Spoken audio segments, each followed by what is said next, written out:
धेरै टाइम भयो यो नेपाली कागजको ढुक्को तपाईँहरूलाई देखाउन नपाएको। आज फेरि बनाउँदैछु।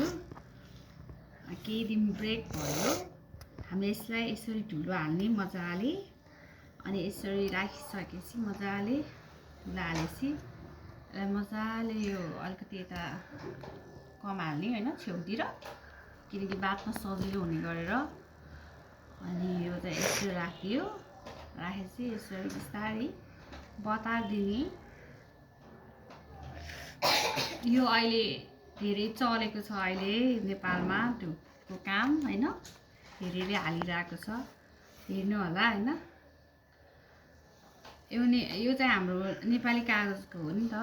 अब यो नेपाली कागज किनेर ल्याएर काटेर हामीले यसरी बनाउने हो मजाले।